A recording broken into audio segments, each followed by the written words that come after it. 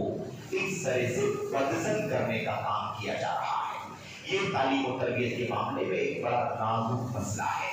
میں اس پر تھوڑی سی بات آپ کے سامنے کرنا چاہتا ہوں کہ آخر جو ہے یہ مسئلہ کتنا نازک ہے. یہ بات ہمارے سامنے سرسری طور پر ہے، آ چکی ہے کہ علماء سے اگر ہمارا رشتہ کٹا تو یاد رکھو کہ پھر ہلاکت اور ضلالت دو چیزیں ہمیں گھیر رہی. ہلاکت اور ضلالت، گمراہی آئے گی اور ہلاکت اور تباہی آئے گی. یہ دونوں مسئلے ہمارے اور آپ کے پیچھے لگ جائیں گے. اس لیے امت کے علماء سے وابستہ رہنا، ان سے رجوع کرنا، ان کے حلقات علم میں بیٹھنا، ان کی مجلسوں میں شریک ہونا، ان کے خطبے دروس کو سننا، ان سے مسائل پوچھنا، استفسار کرنا، عقیدے، عبادات، معاملات، اخلاق، تمام تر مسائل میں ان سے مرتبط رہنا، وابستہ رہنا. عربی میں علماء کہتے ہیں الالتفاف حول العلماء السلفیین. سلفی علماء کرام سے چپک کر کے رہنا، ان کے ارد گرد چپک کر کے رہنا، لگ کر کے رہنا، یہ سب سے بڑا کام ہے. آج صورتحال یہ ہے میرے بھائیوں کہ سلفی علماء کرام سے کیا کیا جاتا ہے؟ بدزنی. اور اگر کوئی کسی عالم کا حوالہ دے دے کہ فلاں صاحب کی تقریر سن رہا تھا، ان کا درس سن رہا تھا، ان کی فلاں کتاب کی شرح سن رہا تھا، انہوں نے شرح کرتے ہوئے یہ بتایا، خطبہ دیتے ہوئے یہ بتایا اور تقریر کرتے ہوئے یہ بتایا، تو لوگ کہتے ہیں ارے بھائی کیا تم بھی مقلد ہو گئے ہو؟ فلاں کی بات کو سن کے کیوں پکڑ کر کے بیٹھ گئے؟ اور بھی تو علماء ہیں، ان کو بھی تو سن سکتے ہیں، وہ کیا کہتے ہیں وہ بھی دیکھو. تو آج حالت یہ ہے کہ یہ مسئلہ پیچیدہ بن گیا ہے. میں آپ کو اس کا راز بتانا چاہتا ہوں. راز یہ ہے کہ علماء سلفیت، علماء اہل حدیث، علماء راہ صحابہ، علماء منہج سلف جو ہے وہ انگلیوں پر گنے جاتے ہیں، انگلیوں پر گنے جاتے ہیں.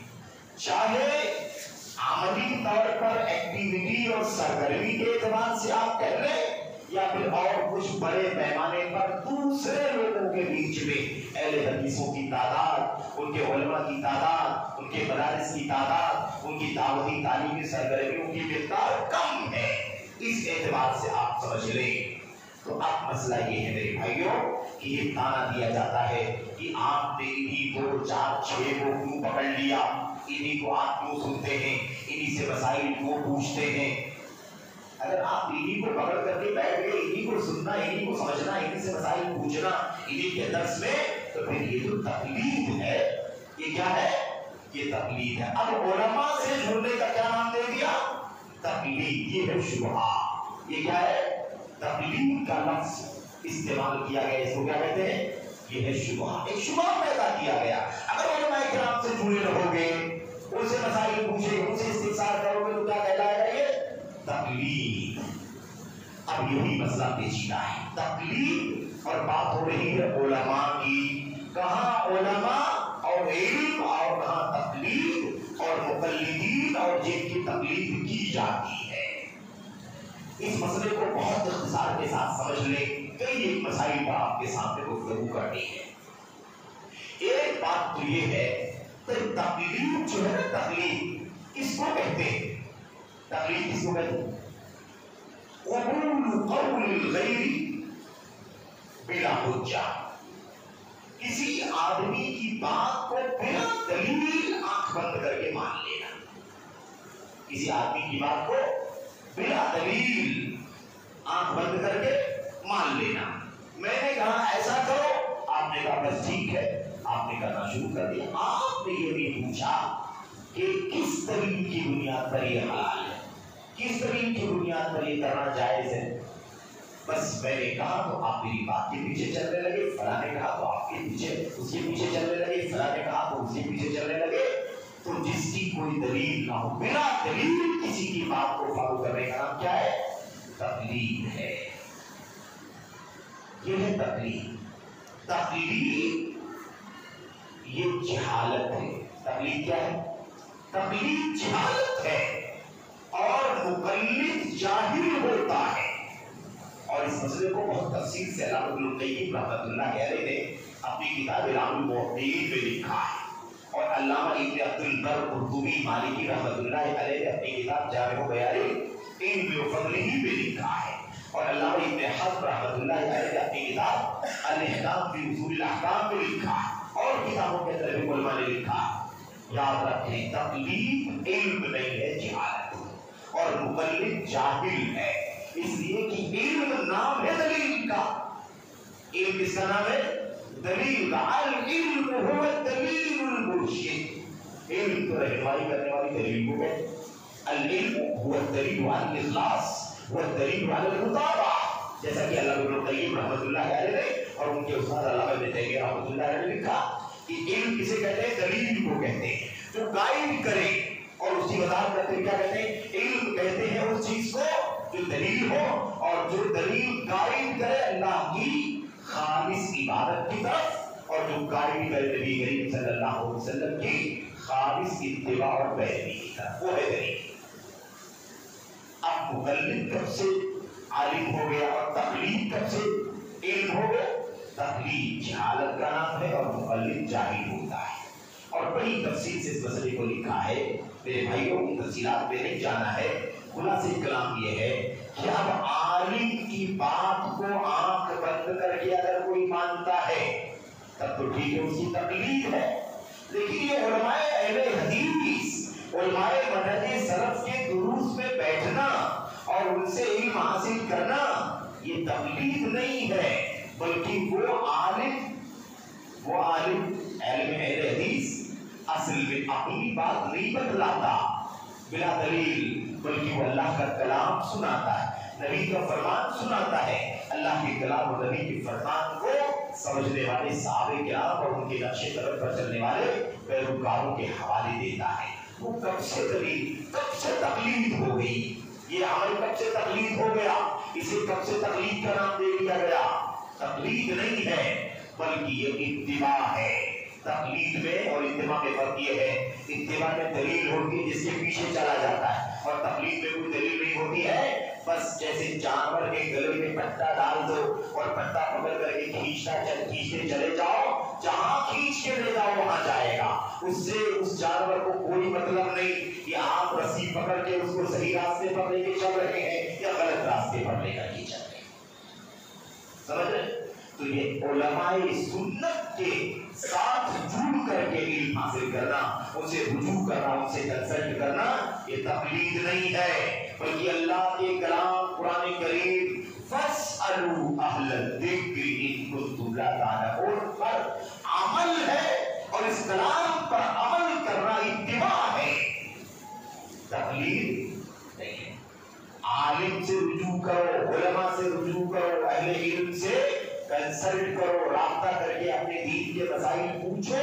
اللہ تبارک و تعالیٰ کا حکم ہے کہ اور ایک سے زیادہ جب حکم قرآن کریم کے اندر یہ بات آئی ہوئی ہے فاسألوا اہل الذکر، اگر تمہیں علم نہیں ہے تو علم والوں سے پوچھو.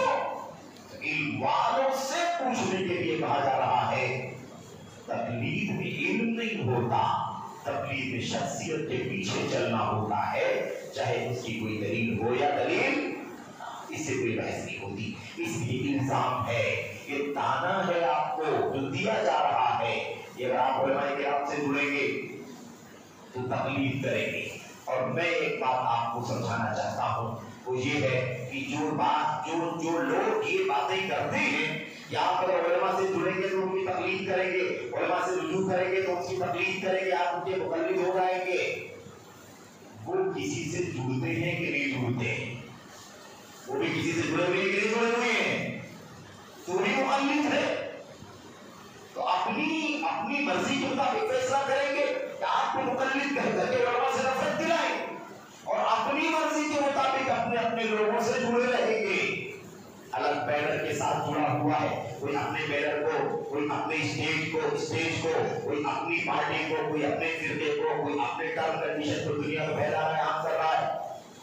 اس کو تقلید نہیں، اور آپ علماء سے جڑے ہوئے ہیں تو آپ کو تقلید کا تانا دے کر کے آپ کو مقلد کہا جا رہا ہے۔ یاد رکھو یہ اصل میں علماء سے کاٹنے کی سازش ہے، علماء سے آپ کو دور کرنے کی سازش۔ اور کون سے علماء؟ سنت کے علماء، جو سیکولر ہے، جو لبرل ٹائپ کے ہیں، جن کے یہاں حکومت، جن کے یہاں اقامت دین کے نام پر سب کچھ چلے گا، ایسے لوگوں کے ساتھ آپ جڑ جائیں، انہیں کوئی اعتراض نہیں ہے۔ لیکن اعتراض کیوں ہے؟ آپ فلاں کو مضبوطی سے پکڑ کر ان کے علم، ان کے درس میں بیٹھ کر کے علم حاصل کرتے ہیں، ان کی سائٹوں سے جڑے ہوئے ہیں، ان کے حلقات سے جڑے ہوئے ہیں، اس لیے سلفی علماء سے نفرت دلانے کے لیے کیا کہا دیا جاتا ہے؟ آپ لوگ فلاں کے مقلد ہو گئے ہیں۔ تو ایک بات اچھی طرح سے سمجھ لیں کہ اس کو تقلید نہیں کہتے ہیں، بلکہ یہ کیا ہے؟ اتباع ہے۔ اور علماء سے جڑنے کا، رجوع کرنے کا حکم قرآن نے دیا ہے۔ اس نے حکم دیا ہے قرآن میں، اللہ تبارک و تعالیٰ نے کلام کی آیت کریمہ، دوسری آیت کریمہ میں اللہ تبارک و تعالیٰ فرماتا ہے بڑی وضاحت کے ساتھ، سورۃ الانعام، سورۃ النساء کی آیت کریمہ میں اللہ تبارک و تعالیٰ بڑی تفصیل سے، بڑی وضاحت سے اللہ تبارک و تعالیٰ نے کیا فرمایا؟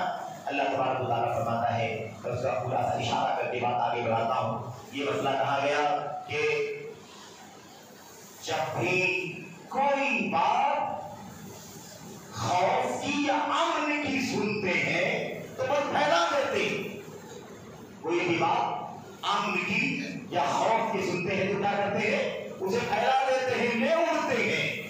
ہونا یہ چاہیے کہ اس مسئلے کو لے کر کے اپنے علماء کے پاس آئیں، رسول ہے تو رسول کے پاس آئیں، رسول دنیا میں نہیں ہے تو رسول کے سچے متبع پیروکار، امت کے سچے نبی کے وارثین کے خدمت میں لاؤ اور ان سے رجوع کر کے مسئلہ پوچھو۔ وَلَوْ رَدُّوهُ إِلَى الرَّسُولِ وَإِلَى أُولِي الْأَمْرِ مِنْهُمْ لَعَلِمَهُ الَّذِينَ يَسْتَنبِطُونَهُ مِنْهُمْ۔ اللہ تبارک و تعالیٰ فرماتا ہے ہونا یہ چاہیے، کرنا یہ چاہیے تھا کہ اس مسئلے کو نبی کی طرف لوٹا دیتے، اس مسئلے کو ان لوگوں کی طرف لوٹا دیتے جو مسلمانوں کے ذمہ دار ہیں، جن کے پاس علم ہے، اور اپنے علم کی روشنی میں آپ کو اس ایشو میں، اس مسئلے میں کیا کرنا چاہیے اس کی رہنمائی کر دیتے۔ یہ کام ہونا چاہیے۔ اور میں اختصار کے ساتھ بات کر رہا ہوں، اس آیت کریمہ کی تفسیر کھول کر کے اگر آپ دیکھیں گے نا تو جس پس منظر میں، جس بیک گراؤنڈ میں آیت کریمہ اتری ہے، اس کا پس منظر یہ ہے کہ ایک بات اڑ گئی تھی، ایک مسئلہ کیا ہو گیا تھا؟ ایسے پھیل گیا، لوگوں نے پروپیگنڈا کر دیا، لوگوں نے افواہ پھیلا دی۔ کیا مسئلہ تھا وہ؟ نبی کریم صلی اللہ علیہ وسلم نے اپنی بیویوں کو طلاق دے دی ہے۔ نبی کریم صلی اللہ علیہ وسلم نے اپنی بیویوں کو طلاق دے دی ہے، یہ مسئلہ ہو گیا۔ اور لوگ ادھر سے ادھر بات کر رہے، ادھر سے ادھر بات کر رہے، یہ معاملہ ایسے پھیل گیا جیسے کوئی حقیقت ہو۔ اب اس کی اطلاع عمر بن خطاب رضی اللہ تعالیٰ کی ہوئی کہ ایسا کچھ ہوا ہے، ایسی بات پھیلی ہوئی ہے، تو نبی کریم صلی اللہ علیہ وسلم سے براہ راست نبی کریم عمر بن خطاب رضی اللہ تعالیٰ نے رجوع کیا اور آپ سے پوچھا، اے اللہ یہ نبی کیا آپ نے اپنی بیویوں کو طلاق دے دیا ہے؟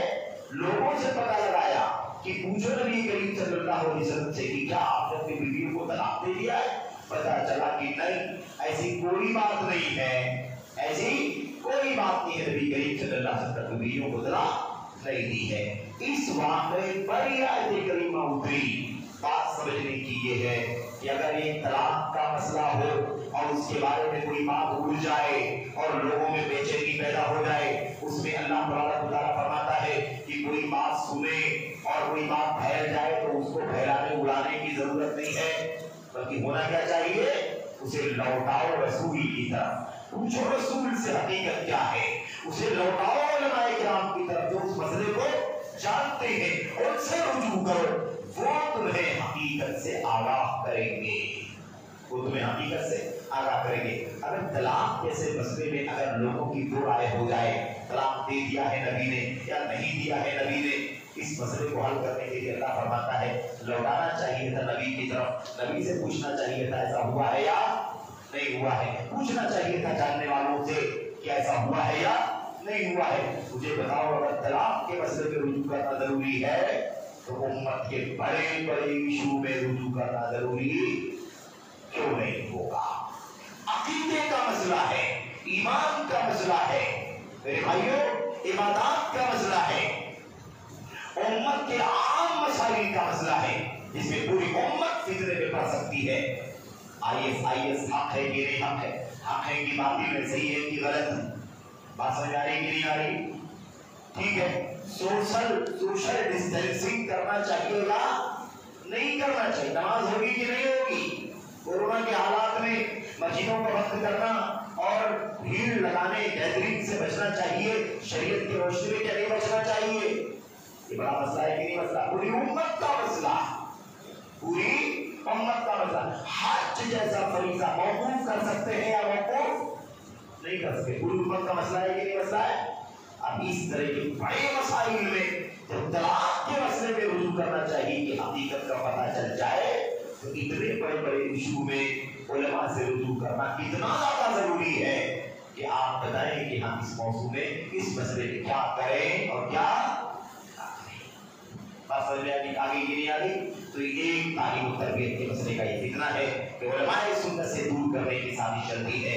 جو لوگ اپنے گھروں کو بچانا چاہتے ہیں، اپنی دیر نیند کی دیواروں کو سجانا چاہتے ہیں، اس کی حفاظت کرنے کی فکر میں لگے ہوئے، ان کو زیادہ فکر ہے کہ اگر یہ عوام امت کے سچے سنت کے علماء سے جڑے گی تو پھر ہمارا مقصد ہمیں حاصل نہیں ہو سکے گا، ہم اپنے مقصد میں کامیاب نہیں ہو سکیں گے، کیونکہ یہ علماء ہی اصل میں ان عوام کی سچی رہنمائی کرنے کے ذمہ دار ہیں۔ تو یہ مسئلہ آپ کو یاد رہے میرے بھائیوں، یاد رکھو ہمیشہ اپنے علماء سے جڑ کر کے رہو، اپنے علماء سے جڑ کے، سچے علماء سے جو خالص منہج کے علماء ہیں۔ اور ہم نے ذکر کیا اشارے میں، وہ علماء نہیں جو صرف اور صرف امر بالمعروف کی بات کرتے ہو اور نہی عن المنکر سے بچنے بچانے کی بات کرتے ہو اور نہی عن المنکر کرنے کو فتنہ قرار دیتے ہو۔ کہتے ہو کہ آج کے حالات میں نہیں عن المنکر نہیں ہونا چاہیے، اس سے منع مت کرو، شرک سے مت روکو، بدعت سے مت روکو، بیڑی سگریٹ سے نشہ سے مت روکو، اس سے روکو گے تو پھر وہ آپ سے کٹ جائے گا، آپ سے دور ہٹ جائے گا۔ وہ شرک کرتے ہیں کرنے دو، قبروں پر جاتے ہیں جانے دو، وہ شخصیتوں کے پیچھے بھاگتے ہیں بھاگنے دو، وہ جہاد کے نام پر دنگے فساد کرتے ہیں کرنے دو۔ جو اس طرح کی بات کرتے ہیں ایسے علماء نہیں، ایسے علماء کو نبی کریم صلی اللہ علیہ وسلم نے الائمۃ المضلون کا نام دیا ہے، مس گائیڈ کرنے والے، گمراہ کرنے والے علماء کا نام دیا ہے۔ خبردار، ایسے لوگوں سے اپنے آپ کو بچانا یہ ہماری اور آپ کی بہت بنیادی ذمہ داری ہے۔ تو کون سے علماء؟ جو سچے وارثین ہیں، ان کا پتہ کیسے لگائیں گے؟ دیکھو ان کی باتیں، ان کا فرقہ، ان کا نظریہ، ان کی سوچ، ان کی دعوت، ان کا جھنڈا، ان کا اسٹیج کیا ویسے ہی ہے، وہی باتوں کو پھیلانے کے لیے ہے جو باتیں نبی کے صحابہ کرام نے پھیلائی ہے، یا کچھ اس سے ہٹ کر کے کوئی اسٹیج ہے، اس سے ہٹ کر کے کوئی بینر لگا ہے، اس سے ہٹ کر کے کوئی بات پھیلانے کے لیے کام چل رہا ہے؟ یہ سب سے بڑا معمولی امتیاز مسئلہ ہے جس سے کی بات طے ہو جاتی ہے۔ اور اس سلسلے میں اپنے علماء سے رجوع کرو جو آپ کو دونوں باتیں بتلائیں، توحید پر عمل کرنا ہے شرک سے برات، سنت کی تلاش کرنی ہے بدعت سے برات، سمجھ رہے ہیں؟ سنت پر عمل کرنا ہے یہ بھی کہیں، اور بدعات کا بائیکاٹ کرنا ہے یہ بھی آپ کو سمجھائیں۔ اتحاد کے نام پر، اتفاق کے نام پر آپ کو یہ ڈوز نہ دیں، آپ کو یہ سبق نہ پڑھائیں کہ نہیں انکار منکر مت کرو، اس سے تو نفرت پیدا ہوگی، انکار منکر مت کرو، ان کو برائیوں سے جو کچھ بھی یہ نگیٹو کام کرتے ہیں اسے روکو مت، اگر روکو گے تو آپ سے نفرت کریں گے، جو آپ کو ایسی پٹی پڑھاتے ہو، ایسی بات بتاتے ہو، خبردار۔ اسلامی دعوت، اسلامی تعلیم و تعلم کی بنیاد دونوں ہے، بھلائی کا حکم دینا بھی اور برائی سے منکر سے روکنا بھی۔ ان علماء کرام سے بھی خبردار جو علماء آپ کے بیچ میں آ کر کرتے ہو، آ کر کہتے ہو آج کے حالات ایسے نہیں ہیں کہ اہل حدیثوں کے اسٹیج سے اس کے خلاف بات ہو، اس کے خلاف بات ہو، اس سے تو اتحاد پارا پارا ہو جائے۔ ایسے علماء سے بھی آپ کو کیا ہونا چاہیے؟ خبردار ہونا چاہیے۔ یاد رکھو حالات کتنے بھی نازک ہیں لیکن پھر بھی حالات اس دور کے حالات سے بہت آسان ہیں جس دور سے نبی علیہ السلام گزرے، اس دور سے صحابہ کرام گزرے، اس دور سے تابعین گزرے۔ خلق قرآن سے بڑا فتنہ ہمارے اوپر ہے؟ بھلا بتاؤ، مرتدین سے بڑا فتنہ ہے ہمارے اوپر؟ ابو بکر صدیق نے جس فتنے کا مقابلہ کیا تھا، امام احمد بن حنبل نے جس فتنے کا مقابلہ کیا تھا، یہ وقت کے سب سے بڑے علماء تھے، کیا اس سے بڑی مصیبت ہے آج؟ لیکن کیوں نہیں کہا صدیق اکبر نے کہ بڑا فتنہ ہے، ان مرتد ہونے والوں کو مرتد ہونے دو، ان کے خلاف آواز اٹھانے کی کیا ضرورت؟ زکات کا انکار کرنے والے ہیں، ان کو زکات کا انکار کرنے کو زکات نہیں دیتے ہیں چھوڑ دو، ان کے خلاف آواز اٹھانے کی کیا ضرورت ہے؟ یہ مدینے کے خلاف روکنے دیتا اور مدینے کے خلاف سازشیں رچنے والے ہیں، ان کو چھوڑ کر اپنی حالت پر ان کے بارے میں بات کرنے کی کیا ضرورت؟ کیا ابو بکر صدیق نے ایسا کیا؟ نہیں کیا نا؟ کہا اگر یہ زکات میں نبی کریم صلی اللہ علیہ وسلم کو ایک رسی دیتے رہے ہوں گے یا بکری کا بچہ دیتے رہے ہوں گے اور آپ نبی کی وفات کے بعد اگر وہ زکات نہیں دیں گے تو یہ نہیں کہ میں انکار منکر کروں گا بلکہ میں لڑوں گا ان سے، جہاد کروں گا ان کے خلاف۔ بات سمجھ آ گئی کہ نہیں آ گئی؟ تو فتنے کا حوالہ دے کر کے منکر سے روکنے سے منع کرنے والے آپ کے ہمدرد نہیں ہو سکتے۔ ٹھیک ہے، انکار منکر کے اصول ہیں، انکار منکر کے ضابطے ہیں، کبھی انکار منکر کرنا ہے کبھی انکار منکر نہیں کرنا، یہ تو ٹھیک ہے، لیکن کوئی یہ کہے نہیں انکار منکر مت کرو، آج کل حالات اچھے نہیں ہیں، حالات اچھے نہیں ہیں، ایسے حالات نہیں ہیں کہ ہم اس سے منع کریں اس سے منع کریں، اس سے تو بڑے مسئلے ہیں۔ اگر کوئی ایسی بات کرتا ہے خبردار ایسے علماء سے بھی پوچھنا کہ کیا دعوت میں تعلیم و تربیت میں صرف بھلائی کا حکم دینا ہے یا منکر سے روکنے کا بھی حکم ہے؟ اب توحید کی بات کریں گے شرک سے منع مت کرو، سنت کی بات کریں گے لیکن بدعت سے مت روکو، رافضیت سے، خارجیت سے، عقیدہ پرستی سے، ہے نا، انکار سنت سے، صحابہ کی توحید کرنے والوں کے خلاف مت بولو، انتشار پیدا ہوگا، اختلاف پیدا ہوگا اور آپس میں دوریاں پیدا، اس طرح کی بات کرنے والے۔ اور آپ کو سنا ہوگا شاید آپ نے، بعض علماء آج کے دور میں کیا کہتے ہیں آج اہل حدیثوں کو سن لینا اچھی طرح سے، آج اہل حدیثوں کو اپنی تعلیم و تربیت میں اور اپنی دعوت کے کام میں منفیات سے گریز کرنا چاہیے۔ کس سے گریز کرنا چاہیے؟ منفیات سے، نیگیٹیوز کو نہیں ٹچ کرنا چاہیے۔ کون سی اہل حدیثیت ہے بھائی؟ کون سی اہل حدیثیت کی دعوت ہے جہاں بھلائی کا حکم دیا جائے اور برائی سے نہ روکا جائے؟ بات سمجھ آ گئی کہ نہیں آ گئی؟ تو یہ دھوکہ ہے، غلط ہے، باطل ہے یہ مسئلہ۔ انکار منکر بھی امر بالمعروف کی طرح سے ضروری ہے، اس لیے اب علماء سے نفرت کرنے کے لیے، نفرت دلانے کے لیے دھوکے کرنے ہیں، ان کو مسرور ایسا ہو جائے گا ویسا ہو جائے گا۔ بہرحال تعلیم و تربیت کے دعوت کے مسائل میں سے ایک مسئلہ یہ بھی ہے کہ لوگ چھوٹے مسائل کو بڑا بنا دیتے ہیں اور بڑے بڑے مسائل کو ہضم کر لیتے ہیں۔ عقیدے کا مسئلہ ہے، اصولوں کا مسئلہ ہے، عقیدے کا مسئلہ ہے، اصولوں کا مسئلہ ہے، منہج کا مسئلہ، اس کی فکر نہیں کرتے۔ بات سمجھ آ رہی ہے کہ نہیں آ رہی ہے؟ اللہ کے اسماء و صفات کی تعویل کرنے والوں کے خلاف ان کی زبان نہیں کھلتی، چلنے دو بھائی چلنے دو۔ بات سمجھ آ رہی ہے کہ نہیں آ رہی ہے؟ صحابہ کرام کی تنقید کرنے والوں کے خلاف زبان نہیں کھلتی، چلنے دیتے ہیں۔ سمجھ میں آ رہی ہے؟ اللہ کے نبیوں کے معجزات کی انکار کرنے والوں کے خلاف ان کی زبان نہیں کھلتی، لیکن چھوٹے چھوٹے ایسے مسائل جن مسائل کی بنیاد پر ولا اور برا کی بنیاد نہیں رکھی جا سکتی، ایسے مسائل کو ولا اور برا کی بنیاد بنا دیتے ہیں۔ یہ افراط و تفریط ہے، یہ افراط و تفریط ہے۔ ہونا کیا چاہیے میرے بھائیوں؟ عقیدہ و منہج کی بنیاد پر دوستی اور دشمنی کا معیار ہونا چاہیے۔ عقیدہ کتاب و سنت کے مطابق ہے آپ دوست ہیں، منہج کتاب و سنت کے مطابق ہے تو دوست ہیں، عقیدہ کتاب و سنت کے مطابق نہیں ہے تو دوستی نہیں، دشمنی، منہج کتاب و سنت کے مطابق نہیں ہے تو دوستی نہیں، بلکہ دشمنی بات سمجھ آ گئی کہ نہیں آ گئی؟ یہ ہے طریقہ. اور اب اس سے آگے بڑھ کر کے وہ کیا کرتے ہیں؟ اپنی ہوس اور خواہشات نفسانی کے پیچھے بڑے مسئلے کو چھوٹا مسئلہ اور چھوٹے مسئلے کو بڑا مسئلہ، ایسے فقہی مسائل، ایسے فقہی مسائل جن مسائل میں سلف کا 2 قول رہا ہے، 3 قول رہا ہے. حضرت عبداللہ ابن عمر اور عبداللہ ابن عباس رضی اللہ تعالیٰ عنہ کے درمیان فقہی مسائل میں 100 سے زیادہ مسائل میں اختلاف. کتنے مسائل میں؟ 100 سے زیادہ. حافظ ابن قیم رحمۃ اللہ علیہ نے اعلام الموقعین وغیرہ میں مسائل کا ذکر بھی کیا ہے. سمجھ رہے؟ 100 مسائل سے زیادہ میں ان کا اختلاف تھا، لیکن وہ مسائل فقہی مسائل تھے، اجتہادی مسائل تھے.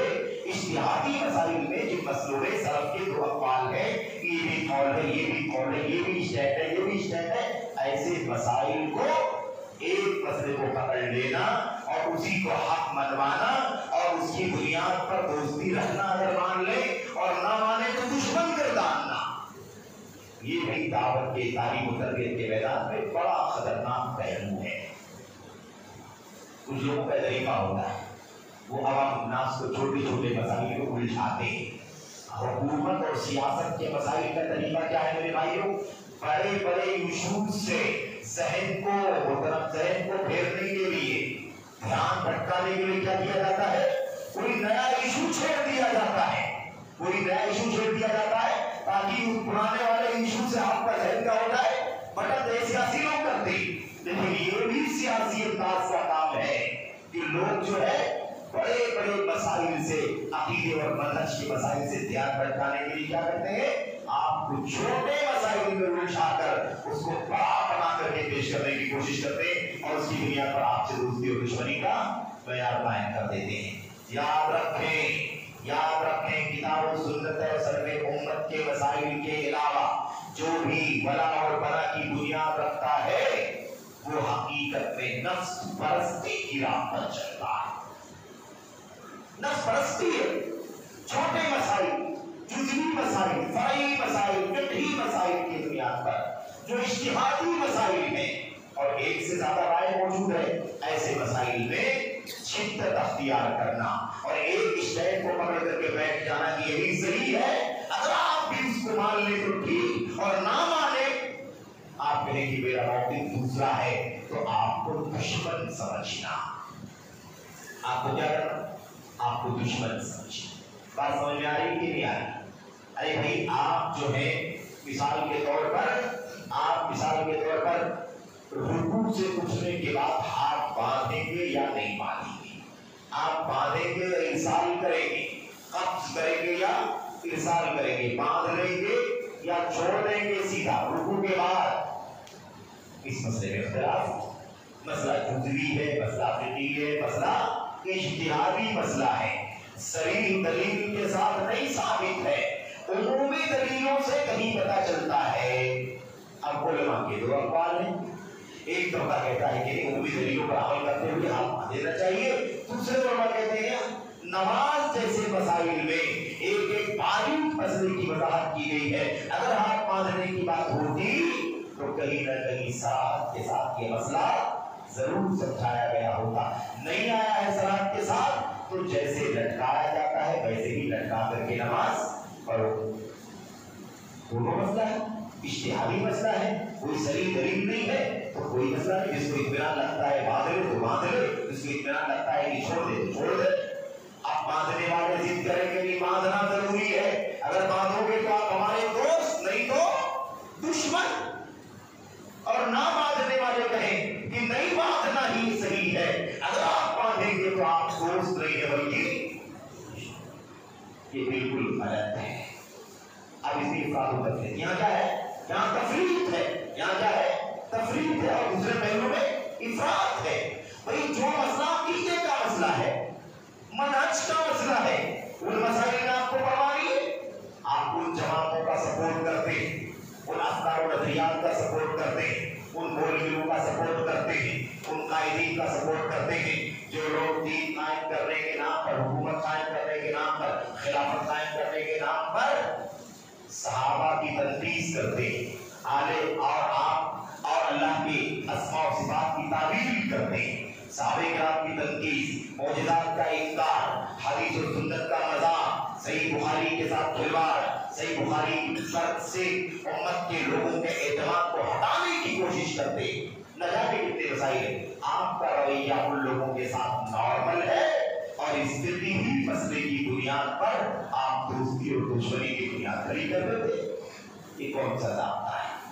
تو یہ بھی تعلیم اور دعوت کے میدان میں بہت بڑا فتنہ ہے، بہت بڑا شبہ ہے۔ خبردار کوئی بھی آپ کو نہ برگلائے، کوئی آپ کو نہ بہکائے۔ تو مجھے یاد پڑتا ہے جو مثال میں نے آپ کے سامنے پیش کی، ایک مثال ہے، ایسی مثالیں بہت ساری ہو سکتی ہیں میرے بھائیوں۔ اب مسئلہ کیا ہے؟ ایسے ہی مسئلہ علامہ عبدالعزیز بن عبداللہ بن باز رحمۃ اللہ علیہ کے دور میں پیش آیا۔ افریقہ کے کسی ملک میں اختلاف ہو گیا، تو جماعت ہو گئی۔ ایک طبقہ کہنے لگا ہاتھ باندھنا ضروری ہے، دوسرے نے کہا ہاتھ کو چھوڑ کر کے نماز پڑھنا چاہیے۔ رکوع کے بعد دونوں میں اتنا اختلاف ہو گیا کہ دونوں میں نفرت ہو گئی، دشمنی ہو گئی، دونوں کے درمیان بات چیت بند ہو، وہ اس کا دشمن۔ اب یہاں تک کہ مسئلے کو حل کرنے، پرانی بات ہے، اس وقت میڈیا نہیں تھا، آج سے تقریباً 40 سال 45 سال پرانی بات ہے، اور زیادہ پرانی بات ہے۔ علامہ عبدالعزیز بن عبداللہ بن باز کے پاس حج کے موسم میں یا عمرے کے لیے وہاں سے ایک ڈیلیگیشن آیا افریقہ سے، اور علامہ عبدالعزیز بن باز کے سامنے یہ مسئلہ پیش کیا کہ افریقہ کے فلاں ملک میں اس مسئلے کو لے کر اتنا اختلاف لوگوں نے کر لیا ہے کہ لوگوں نے ولا برا دوستی دشمنی کی بنیاد قائم کر دی ہے۔ آپ بتائیں اس مسئلے کا کیا حل ہے؟ آپ نے فرمایا یہ مسئلہ، اس مسئلے پر جھگڑا کر کے دوستی دشمنی کی بنیاد قائم کرنا سرے سے غلط ہے۔ جب اس مسئلے میں کوئی صحیح دلیل نہیں ہے، اجتہادی مسئلہ ہے، تو نہ وہ اس کو برا کہے نہ وہ اس کو برا کہے، اور نہ اس کو اپنی بات بنوائے اس سے، اور نہ یہ اپنی بات بنوائے اس سے، بلکہ جس کو اطمینان لگتا ہو اس پر عمل کرے، معذور مانا جائے گا۔ تب جا کر کے مسئلہ بڑی مشکل سے ختم ہوا۔ تو خلاصہ کلام کیا ہے؟ یہ بھی تعلیم اور دعوت کے معاملے میں بہت بڑا فتنہ ہے اور سلفیت کے مزاج کے سراسر خلاف۔ ایسے ہی بہت سارے مسائل جن میں سلفی منہج سے دور ہیں لوگ، تعلیم اور تربیت اور دعوت کا ہی مسئلہ ہے۔ وہ مسئلہ یہ ہے کہ جیسا کہ میں نے اشارہ پہلے کیا ہے اس سے پہلے کہ لوگوں نے ایک نظریہ بنا رکھا ہے کہ باطل فرقوں پر رد کرنا اچھا نہیں، حالات اچھے رہیں گے، انتشار پیدا ہوگا، دشمنی پیدا ہوگی اور بہت زیادہ اور بگڑا ہوگا، دشمن ہم پر حملہ کرے گا، دشمن ہمارے اختلاف کا فائدہ اٹھائے گا۔ اس طرح کی بات کر کے باطل پر رد نہ کرنا، ان کو چلنے دینا، منحرف فرقوں، منحرف شخصیتوں کے خلاف زبان نہ کھولنا، ان کے انحراف والے عقائد، انحراف والے مسائل اور ان کے اسٹینڈ کو نارمل چلنے دو، نہیں بولنا، نہیں رد کرنا، اور رد کرنے والوں پر رد کرنا، یہ بھی تعلیم اور دعوت کے میدان میں ایک بہت بڑا مسئلہ، بہت بڑا فتنہ پیدا ہو گیا ہے۔ یاد رکھیں اس طرف امت کو جو مشن قرآن کریم نے دیا، سنت نے دیا، وہ مشن کیا ہے؟ وہ مشن دونوں چیزوں سے جڑا ہوا ہے۔ وَأَنَّ هَذَا صِرَاطِي مُسْتَقِيمًا فَاتَّبِعُوهُ وَلَا تَتَّبِعُوا السُّبُلَ، اتَّبِعُوهُ وَلَا تَتَّبِعُوا السُّبُلَ، دونوں چیزیں ہونی چاہیے۔ حق کی اتباع کرو اور جو حق نہیں ہے اس کی اتباع مت کرو، دونوں ضروری ہے۔ جو یہ کہتا ہو کہ باطل کے خلاف مت بولو، انحراف کے خلاف مت بولو، باطل فرقوں کے خلاف مت بولو، باطل شخصیات کے خلاف مت بولو، رد مت کرو، ہے نا؟ جو ایسا آپ کو سمجھائے، یاد رکھو کہ وہ اپنی سلفیت کے مشن میں خالص اور خراب، یا تو علم نہ ہو اور یا پھر علم ہوتے ہوئے اگر ایسا کام کرتا ہے تو وہ کسی مقصد کے پیش نظر ایسا کرتا ہے، سمجھ رہے ہیں؟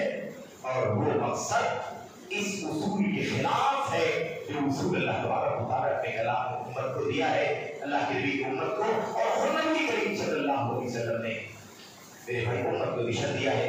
حق کی اتباع ہونی چاہیے، اہل حق کا ساتھ دینا چاہیے، باطل سے دوری اختیار ہونی چاہیے، اور اہل باطل کے خلاف زبان سے قلم سے جہاد کیا جانا چاہیے۔ یہ تو آپ اس کو رواداری کہتے ہیں۔ کیا کہتے ہیں؟ رواداری۔ آپ نے سنا ہوگا ایک صاحب ممبر پر کھڑے ہیں، ممبر پر کھڑے ہو کر کے جماعت اسلامی کے وہ کسی منصب پر فائز ہیں، جنوبی ہندوستان کے کسی مسجد کے ممبر سے انہوں نے بات کہی ہے، آپ نے شاید سنا بھی ہوگا، کوئی عیب نہیں ہے، انہوں نے اپنا موقف پوری دنیا کے سامنے جو باطل ہے اور بڑی ڈھائی سے اس کو انہوں نے پھیلایا، تو کیوں نہ اس کی حقیقت کو صراحت کے ساتھ امت کے سامنے پیش کر دیا جائے۔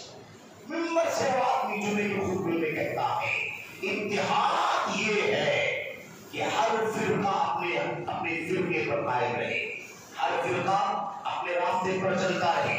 ایک بریلوی ہے قبر پرستی کرتا ہے، وہ قبر پرستی کرتا رہے، ایک تبلیغی ہے دیوبندی ہے، وہ اپنی تبلیغیت دیوبندیت کی راہ پر چلتا رہے۔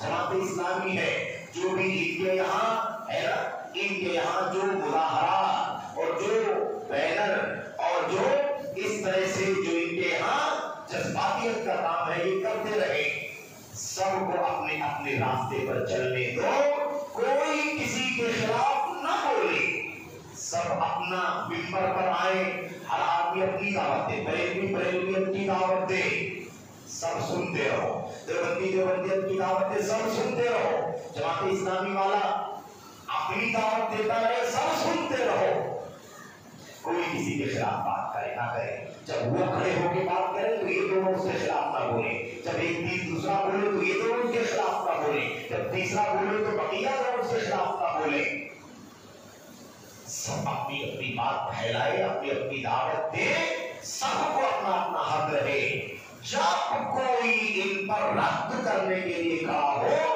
تو سمجھ لو کہ وہ اتحاد کے خلاف کھڑا ہو رہا ہے، اور جو بھی پر کھڑا ہو کر کے بریلویت کے خلاف، دیوبندیت کے خلاف، عرفانیت کے خلاف، مودودیت کے خلاف بات کرے تو 10 لوگ ممبر پر کھڑے ہو کر کے اسے بولنے سے منع کر دو، روک دو اسے ممبر پر، مت بولنے دو۔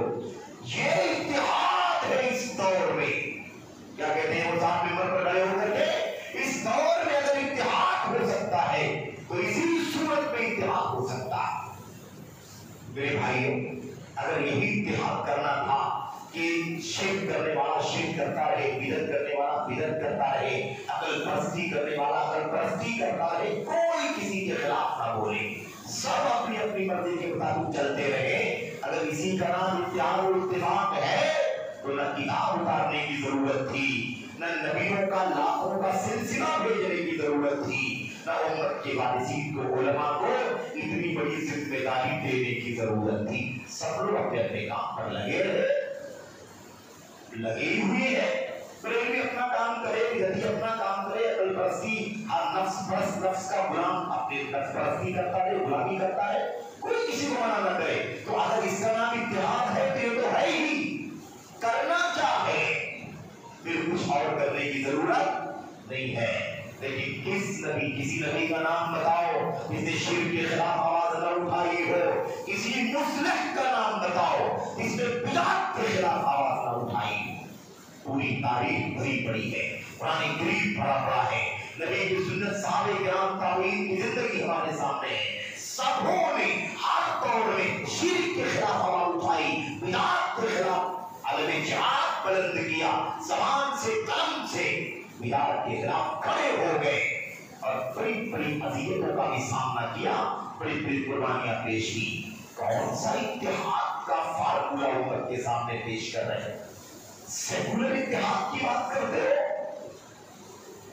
شیعہ رہے، رافضی رہے، یہودی رہے، عیسائی رہے، لبرل رہے، صوفی رہے، عقل پرست رہے، سب اپنے اپنے راستے پر رہے، کوئی کسی کو نہ بولے، اس کو اتحاد کہتے ہیں۔ اس کو تو سیکولر کہا جاتا ہے، اس کو کیا کہا جاتا ہے؟ سیکولر، گلابی، سب اپنے اپنے راستے پر، نو پرابلم۔ میرے بھائی کون سا اتحاد ہے؟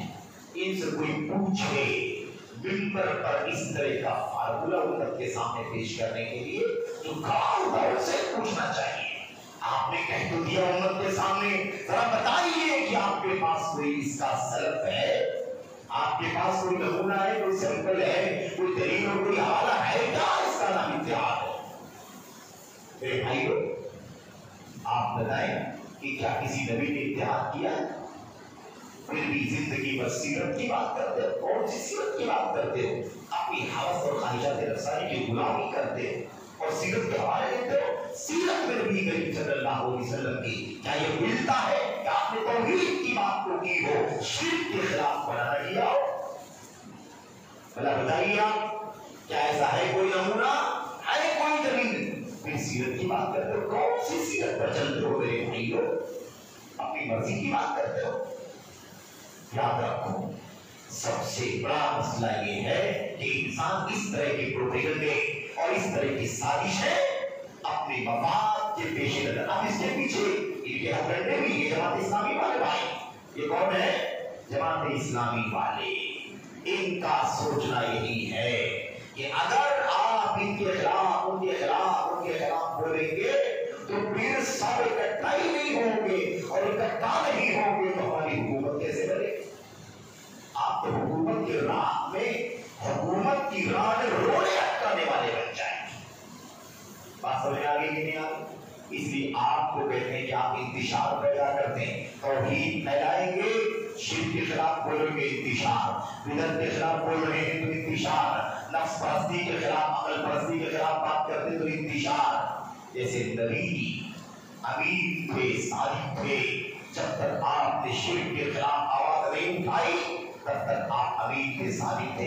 جیسے نبوت آپ کو دی گئی اور آپ نے توحید کی دعوت دی اور شرک کے خلاف آپ نے آواز اٹھائی تو آپ کو تانا دیا گیا، یہ تو بھائی بھائی میں انتشار پیدا کر رہا، یہ تو قبیلے میں نفرت پیدا کر رہا ہے، یہ تو ایک باپ بیٹے میں دوری، میاں بیوی میں دوری پیدا کر رہا ہے.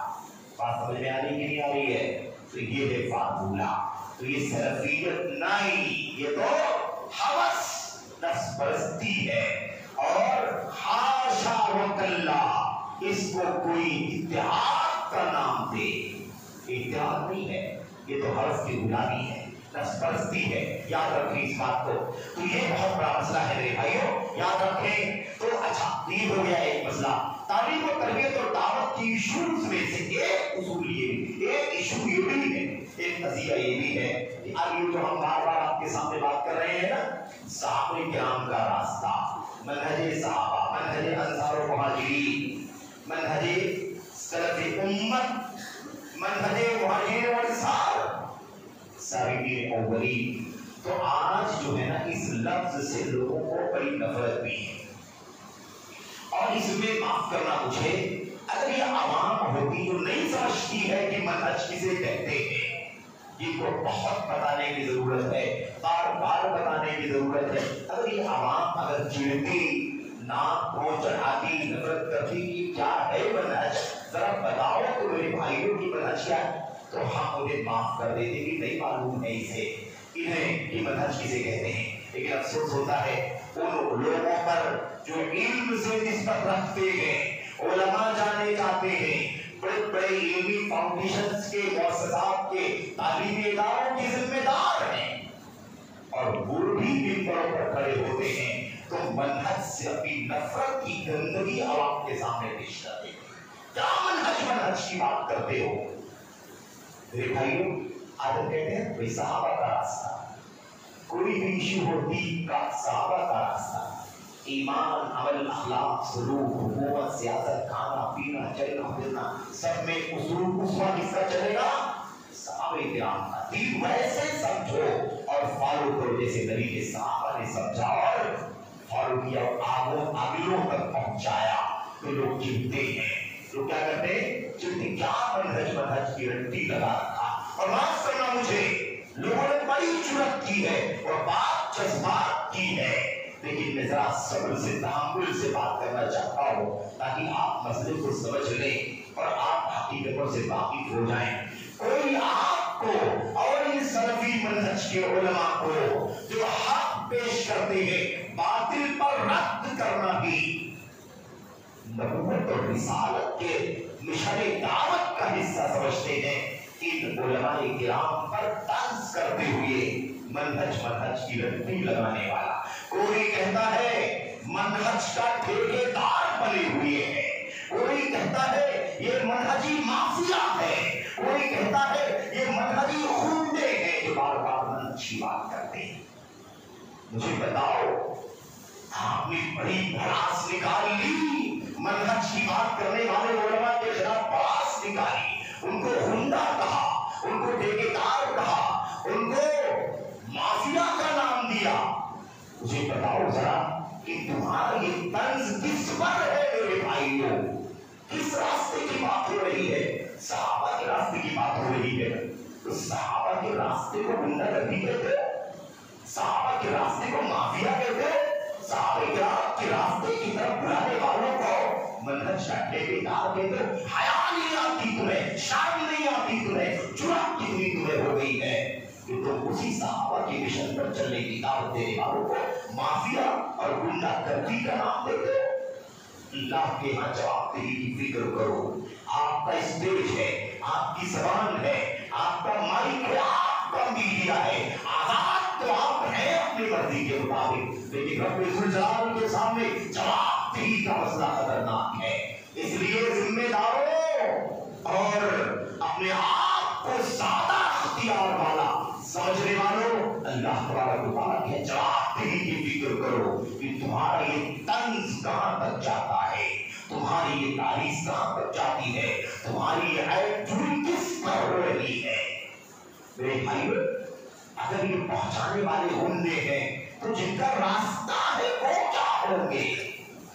اگر یہ دعوت دینے والے گنڈے، اگر یہ صحابہ کے راستے کی طرف بلانے والے مافیا، تو اس صحابہ کا راستہ کیا ہوگا؟ اور اس صحابہ کیا ہوگا؟ ذرا سمجھو مجھے اور سمجھاؤ مجھے میرے بھائیو، کہنا کیا چاہتے ہو؟ اس لیے میرے بھائیو، اللہ سے دعا کرو کہ اللہ تبارک و تعالیٰ ان لوگوں کو ہوش کے ناخن لینے کی توفیق عطا فرمائے، انہیں اللہ تبارک و تعالیٰ سمجھداری عطا فرمائے، جذباتیت سے اور خود سری سے اور منمانی اور جذبات میں کچھ بھی بول دینے سے اللہ تبارک و تعالیٰ بچنے کی توفیق عطا فرمائے۔ نام سلفیت کا، نام اہل حدیثیت کا اور پھر منہج کے خلاف اتنی جرأت و جسارت، ایسا لگتا ہے کہ آپ منہج کی بات کریں تو کوئی گالی دے رہے ہیں، منہج کی بات کریں تو کوئی گناہ کا کام کر رہے ہیں، منہج کی بات کریں تو آپ گویا کہ کوئی عیب کا کام کر رہے ہیں، اس طرح پاور کیا جاتا ہے۔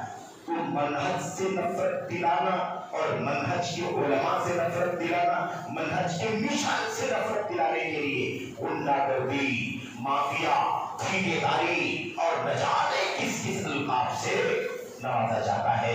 یہ بھی آپ سمجھ کے رکھیں، یہ بھی تعلیم و تعلم اور دعوت و تربیت کے باب میں ایک بہت بڑا فتنہ ہے، اپنوں کی طرف سے بھی ہے، پرائے تو پرائے صحیح، لیکن اپنوں کا مسئلہ ہے۔ اللہ سے دعا کرو کہ اللہ تبارک و تعالیٰ ان لوگوں کو حق اور ہدایت کی اور اصل کی سچائی کی طرف آنے کے اللہ تبارک و تعالیٰ توفیق عطا فرمائے۔ میرے بھائیو، بدعت کو یہ بھی دعوت کے میدان میں بہت بڑا فتنہ ہے کہ بدعت کتنا خطرناک شر الامور ہے۔ کیا ہے بدعت؟ بدعت کیا ہے نبی کی زبان سے؟ وَشَرُّ الْأُمُورِ مُحْدَثَاتُهَا، بدترین چیز ہے۔ کیا ہے؟ بدترین چیز ہے۔ اچھا، بعض لوگ کہتے ہیں بدعت کے بارے میں، تو بدعت کے بارے میں آپ نے ایک بار کہہ دیا بدعت ہے، غلط ہے، رافضیت، خارجیت، عقل پرستی، صوفیت، صحابہ کو گالی دینا، برا بھلا، یہ سب بدعت ہے اور حرام غلط ہے، تو کیا آپ بار بار بولتے رہیں گے؟ کیا بار بار منہج، کیا بار بار جو ہے آپ اس کو بدعت، اس کو بدعت، یہ بدعتی ہے، وہ بدعتی، آپ بار بار کیوں بدعت اور بدعتی کی مرمت کرتے رہتے ہیں؟ کیا اس کا آپ وظیفہ پڑھتے رہیں گے؟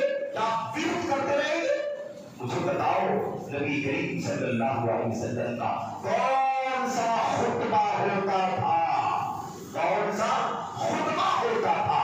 کب نبی صلی اللہ علیہ وسلم صحابہ کو کسی بھی مسئلے کے لیے مخاطب کرتے تھے، کھڑے ہوتے تھے اس بولنے کے لیے، سمجھانے کے لیے، اور آپ اپنے خطبے میں یہ بات نہیں کہتے تھے کیا؟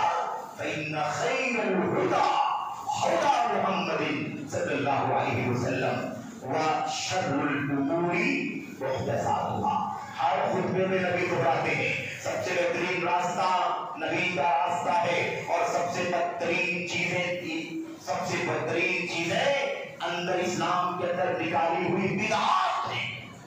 کیا آپ نبی کو کہہ رہے ہیں کہ بار بار آپ کو بدعت کی برائی کرنے کی کیا ضرورت ہے؟ بار بار آپ کو بدعت کو برا ہے برا ہے برا ہے، سب سے بری چیز ہے، آپ کو بار بار کہنے کی کیا ضرورت ہے؟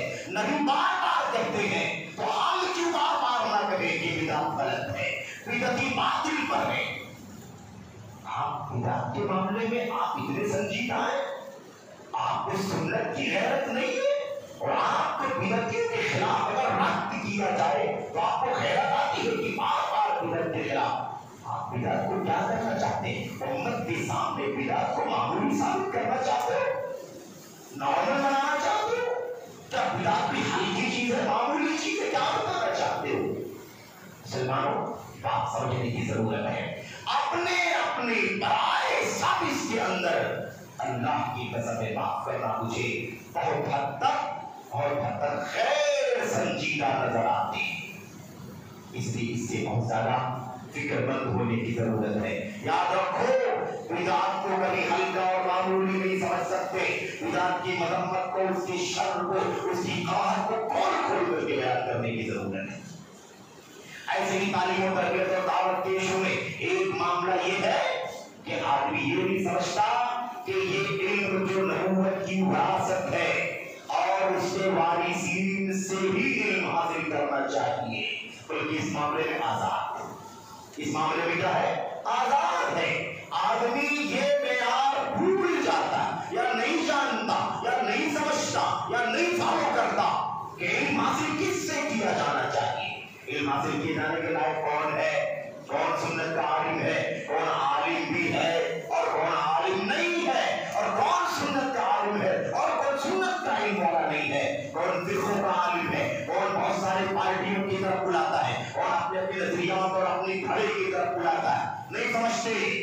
ٹی آر پی دیکھ کر کے فیصلہ کرتے، سوشل میڈیا پر شہرت دیکھ کر کے فیصلہ کرتے، ان کے چینلز کے سبسکرائبر کو دیکھ کر کے فیصلہ کرتے، ان کے فالوور کو دیکھ کر کے فیصلہ کرتے اور ان کو سننا شروع کر دیتے ہیں. خبردار، یہ کوئی معیار نہیں ہے، یہ کوئی معیار نہیں ہے. وہ علم حاصل کرنے کے لائق ہے جو سنت کے سچے علماء ہیں. جو علماء نہیں ہے وہ بھی علم حاصل کرنے کے اہل نہیں ہے، ان سے علم حاصل نہیں کیا جا سکتا. اور جو علماء ہیں لیکن سچے سنت کے علماء نہیں ہیں، ان کے یہاں خلل ہے، ان کے یہاں انحراف ہے، ان کے یہاں برائیاں ہیں، کمیاں ہیں، کھوکھلے ہیں. وہ ایسے لوگوں سے بھی علم حاصل کرنا درست نہیں ہے. اب چاہے وہ کوئی بھی ہو، کتنا بھی نام ہو، کتنی بھی شہرت ہو، اس سے قطع نظر ہم یہ معیار اپنی مرضی سے طے نہیں کرتے.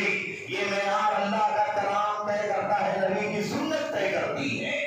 کن سے علم حاصل کرنا ہے؟ ان علماء سے علم حاصل کرنا ہے جو علماء ہیں، غیر علماء نہیں ہیں. اور جو علماء سنت کے علماء ہیں، پختہ سنت کے علماء، ان سے علم حاصل کرنا ہے. اور وہ کتنا بھی بڑا عالم ہے، بڑا سے بڑا مصنف ہے، بڑا سے بڑا باحث ہے، اس کے دوسرے بڑے فضائل ہیں، کچھ فرق نہیں پڑتا. علم کا معیار اور سنت کے علم کا معیار فالو کیا جائے گا. اب چاہے کوئی آج کے دور میں ایسے لوگوں سے علم حاصل کرے جو علماء ہی نہیں، عالمی سطح پر شہرت کے مالک ہے. ڈاکٹروں کی فہرست ہے، انجینئروں کی فہرست ہے کہ نہیں، وکیلوں کی فہرست ہے، اور نئے نئے نام جڑتے جا رہے ہیں. ڈاکٹروں کی فہرست بھی لمبی ہوتی جا رہی ہے. ایک تھوڑا کم پاپولر رہتا ہے، دوسرا نیا پیدا ہو جاتا ہے. ایک انجینئر جاتا ہے، دوسرا نکلتا ہے. ایک وکیل آتا ہے، دوسرا وکیل اس کے پیچھے آتا ہے. یہ سلسلہ چلتا رہتا ہے. آج صورتحال یہ ہے، ہماری یہ عوام اور ہمارے پاس خواص بھی اس میں نادانی کا شکار ہیں، غیر سنجیدگی کا شکار ہیں. افسوس کے ساتھ کہنا پڑتا ہے کہ یہ کہتے ہیں ارے بڑی خدمات ہیں. نائک صاحب کے بارے میں جب اعتراض کیا امت کے سچے علماء نے کہ ڈاکٹر ذاکر نائک علماء میں سے نہیں ہے، ان کے پاس دین کا، اصولوں کا، عقیدے کا کوئی علم نہیں. اور عقیدے میں پمفلٹ بھی نہیں پڑھا، اصولوں میں منہج میں کچھ نہیں پڑھا. ان کے پاس جو اساتذہ ہیں ان میں سے کوئی بھی سنت کا اور خالص عقیدے منہج منہج کا، سنت کے اور سلف امت کے منہج کا کوئی استاد نہیں ہے، تو لوگ کہتے ہیں ارے بھائی بڑی خدمات ہیں، انہوں نے ہزاروں کو کلمہ پڑھوایا، انہوں نے اتنے لوگوں سے اسلام قبول کروایا، ان کے اتنے فالوور ہیں، انہوں نے یہ کیا، انہوں نے وہ کیا۔ تو اگر اتنی بڑی فضیلت ہے کلمہ پڑھوانے کی، تو یہ فضیلت تو ابو بکر کو بھی حاصل نہیں ہے، یہ فضیلت عمر بن خطاب کو بھی حاصل نہیں ہے، یہ فضیلت تو صحابہ کو تابعین کو بھی نہیں حاصل ہے۔ تو کیا مطلب صحابہ سے بھی زیادہ مجھے ہے کہ فضیلت کے اعتبار سے؟ یہ کلمے پڑھوانے سے کیا ہوتا ہے میرے بھائیوں؟ اصل تو معیار ہے کہ آپ جو بات کہہ رہے ہیں اس میدان کا آپ کو علم بھی ہے یا نہیں ہے؟ موٹے موٹے مسائل میں بڑی بڑی بھیانک غلطیاں اور انحراف کا شکار اور اس طرح کی باتیں، ایسے اور بہت سارے لوگ ہیں۔ پاکستان کا ڈاکٹر اسرار ہے اور میں بہت ساری تفصیلی باتیں کر چکا ہوں، ان تمام میں تفصیل سے جانے کا یہ موقع نہیں ہے، لیکن یاد رکھیں یہ سب کے سب سنت کی راہ سے ہٹے ہوئے جماعت اسلامی کی فکر، اخوانیت کی ڈگر پر چلنے والے لوگ ہیں، کوئی جزوی طور پر، کوئی کلی طور پر، کوئی ظاہری طور پر، کوئی خاموش انداز میں، ان کے راستے سنت کے راستے نہیں ہیں، سمجھے؟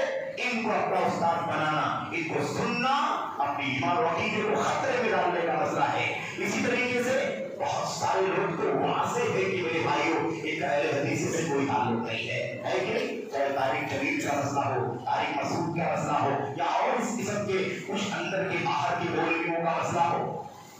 حیرت تو اس بات پر ہے کہ یہ جو معلوم ہے کہ کٹر دیوبندی اور صوفی قسم کے لوگ ہیں اور مقلد جامد ہیں اور سنت اور اہل سنت اور حدیث اور اہل حدیثوں کی ہمیشہ مخالفت کرتے رہتے ہیں، ایسے لوگوں کی ایک چھوٹی سی بات کو سن لیتے ہیں کہ وہ اہل حدیثوں کی تائید میں بول گیا تو اس کی ویڈیو کو اتنا پھیلاتا ہے ہمارا اہل حدیث جماعت کہ اتنا دیوبندی سب مل کے نہیں پھیلاتے، اتنا صوفی مل کے بھی نہیں پھیلاتے۔ اسٹیٹس پر کوئی لگا رہا ہے، کوئی اپنے پیج پر لگا رہا ہے، کوئی اپنا، میرے بھائیوں اس کو اپنا پیج بنا رہا ہے، کوئی ادھر ادھر پھیلا رہا ہے، کوئی اسٹیٹس لگا رہا ہے، اس طرح کی صورتحال بن گئی ہے۔ کیا دیوانگی ہے؟ اپنے اہل حدیثیت کو کھری کرو، کھری۔ افسوس کے ساتھ کہنا پڑتا ہے کہ آج اگر ہم آج تک ابھی اتنا کمزور ہیں تو کون سی دعوت آپ فالو کر رہے ہیں اور آپ کو کون سی سلفیت اور اہل حدیثیت سے محبت ہے، کس اہل حدیثیت سے آپ کو لگاؤ ہے اور آپ کس اہل حدیثیت کے لیے سنجیدہ ہیں؟ تو یہ افسوس کی بات ہے۔ ایسے ہی ایک ڈاکٹر زبیر صاحب ابھی آج کل ہیں، صاحب بڑے بڑے ائمہ پر نقد کرتے ہیں۔ اب ڈگریوں سے تم متاثر ہو جاتے ہو، تو ڈگریاں تو امام احمد بن حنبل کے زمانے میں حسین کرابیزی کے پاس بھی بڑی بڑی ڈگری تھی۔ حسین کرابیزی اتنی کتابوں کا مصنف تھا کہ وہ گٹھر میں تھی، گٹھر میں کان من اوعیت العلم، علم کے برتنوں میں سے برتن مانا جاتا تھا۔ بات سمجھ آ رہی کہ نہیں آ رہی؟ بڑا مصنف، بڑا لکھار، بڑا کاتب، بڑا رائٹر، لیکن امام احمد بن حنبل کیا فرماتے ہیں؟ خبردار حسین کرابیسی سے دھوکہ نہیں کھانا۔ بڑی کتابیں لکھی ہیں لیکن یہ ساری کتابیں کتب بدع و ضلالات، یہ ساری کتابیں بدعات کی کتابیں، گمراہیوں کی کتابیں۔ اس میں کتابوں کے کٹر سے دھوکہ نہیں کھاتا اہل حدیث۔ اہل حدیث لمبے لمبے ٹائٹل سے ڈاکٹر لگا لو، انجینئر لگا لو، فلاں لگا لو، اس سے دھوس میں نہیں آنا چاہیے اہل حدیثوں۔ اہل حدیث اس ویژن کو سمجھے کہ ہم کسی کو بھی پڑھتے ہیں تو کتاب و سنت اور سلف امت کے منہج پر پڑھتے، اس کی ڈگری چھوٹی ہوگی بڑی ہو، اس سے کوئی فرق نہیں پڑتا۔ اور ایسے ہی کئی ایک خواتین بھی ہیں، اندر کی بھی ہیں، باہر کی بھی ہیں۔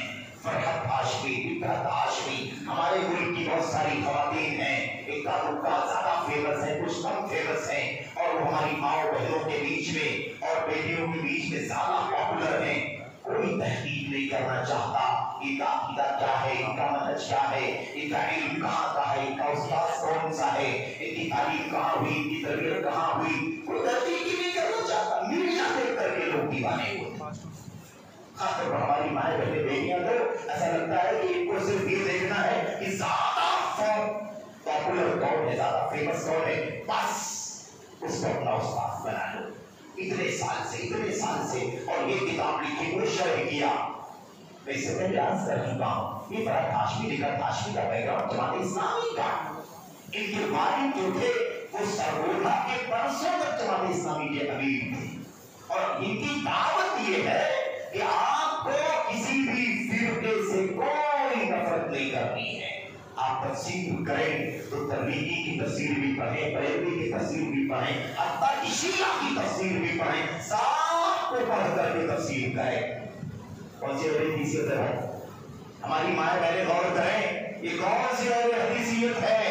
آپ نہیں غور کرتی، اس لیے خبردار، ہمیں سب کا احترام ہے، لیکن ہم حق سے زیادہ کسی کو قابل احترام نہیں سمجھتے۔ سب سے زیادہ عزیز وہ عقیدہ ہے جو کتاب و سنت سے ملا ہے، سب سے زیادہ عزیز اور محبوب وہ راستہ ہے جو صحابہ کرام سے امت کو ملا ہے، اس سے زیادہ ادب و احترام کے خالص کسی چیز کو نہیں سمجھتے۔ یہ مشتے نمونہ سکھروارے کی یہ چند مثالیں ہیں، اس فہرست میں بہت سارے لوگ ہیں، ان سب کا احساس کرنا، ان سب کو جمع کر کے سب کے نام گنوانا مقصود نہیں ہے۔ خلاصہ کلام یہ ہے کہ یہ بھی تعلیم اور تربیت اور دعوت کے میدان میں سلفیت کی کے مشن سے دوری یا بگاڑ کا نتیجہ ہے کہ ہم یہ بھی نہیں جانتے کہ کون استاد بن سکتا ہے، کون استاد نہیں بن سکتا۔ اندھے گونگے بہرے ہو کر کے اس کے پیچھے اس کے پیچھے، جو چلائے اس کے پیچھے چلنا شروع، جو آواز لگا دے اس کے پیچھے چلنا شروع، یہ کس کا کام ہے؟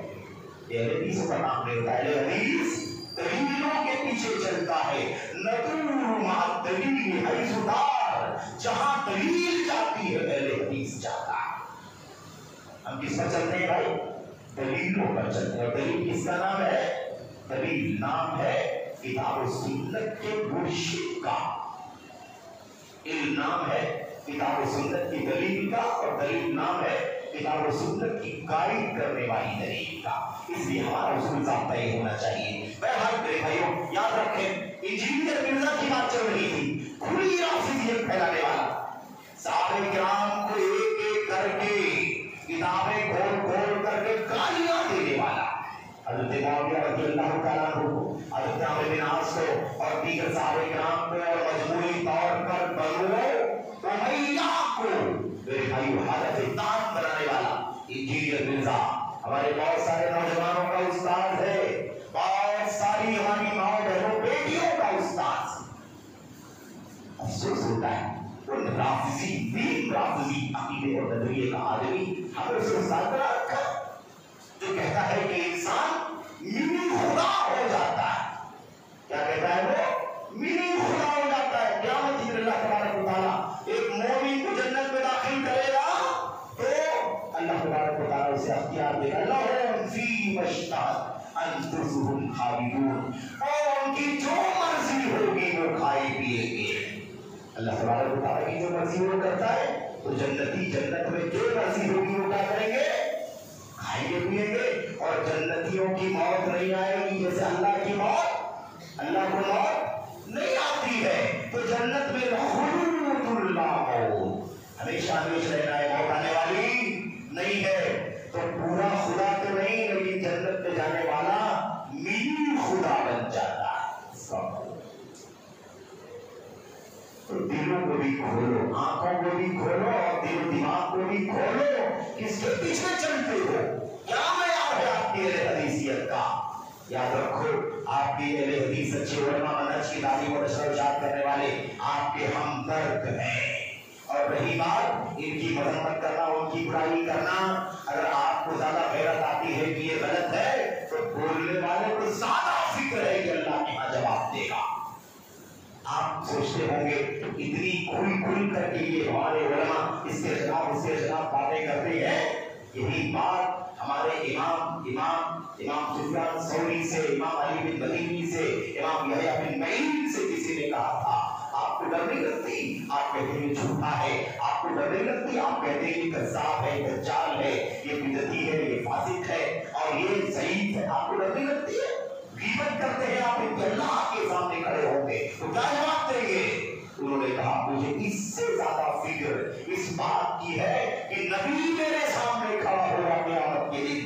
کہے گا تم نے میری سنت کا مذاق اڑاتے ہوئے دیکھا اور تم نے اس کا دفاع نہیں کیا. میرے یہ دشمن بن جائے, مجھے اس کی فکر نہیں ہے, مجھے نبی کے سامنے کھڑے ہو کر کے اس کا جواب دینے کی فکر ہے کہ تم نے سنت کا مذاق اڑاتے ہوئے سنا اور دیکھا اور تمہاری غیرت نہیں جاگی کہ تم اس کے خلاف زبان سے برد جواب کر. تو نبی میرے دشمن بن جائے, میرے فریق بن جائے, مجھے اس کی زیادہ فکر ہے, اس کی زیادہ فکر نہیں ہے کہ ان کی غیبت کروں میں. اور یہ غیبت نہیں ہے, کسی بدعتی کی کوئی غیبت نہیں ہوتی, کسی بدعتی کا کوئی احترام ہے نہیں دین کے اندر کہ اس کی برائی کرنا غیبت ہو. لا کرام, کوئی تقریر نہیں ہے بدعتی کے دین کے اندر. رافضی ہے, خارجی ہے, منکر سنت ہے, توہین صحابہ کرنے والا, کوئی تقریر نہیں ہے اللہ تبارک و تعالیٰ کے دین کے اندر. اس کو ہمارے اسلاف نیکی سمجھتے تھے, اس کو ہمارے اسلاف نیکی سمجھتے تھے کہ بدعتیوں کے خلاف, بدعتیوں کے خلاف, منہج کے فسادیوں کے خلاف بات کرنا نیکی سمجھ کر کے بات کیا جاتی ہے. بہرحال میرے بھائیوں, آخری اتفاق کہہ کر کے بات ختم کر رہا ہوں. ایک مسئلہ اور بھی ہے, آخری مسئلہ, اس کے بعد غالباً کچھ سوالات بھی ہے. یہاں اس کے جوابات کے بعد اشارہ تعالیٰ مجلس ختم ہوگی. آپ دیر سے بیٹھے ہوئی ہیں, میں اس کی معذرت چاہتا ہوں, اور بات لمبی ہو جاتی ہے, بات سے بات نکلتی ہے, بہت سارے پہلو رہتے ہیں. تو آخری بات آپ کے سامنے خاص طور پر اور عرض کرنی ہے, وہ بات یہ ہے کہ ابھی خروج کی بات چل رہی تھی, بغاوت کی بات چل رہی تھی. خروج اور بغاوت کا جو مسئلہ ہے نا, یہ اصل میں سب سے پہلے فرقے کی گمراہی ہے. اسلام میں سب سے پہلا فرقہ جو جنم لیا, وجود میں آیا, فرقہ کون سا فرقہ ہے؟ خوارج کا فرقہ ہے. خوارج کا فرقہ ہے.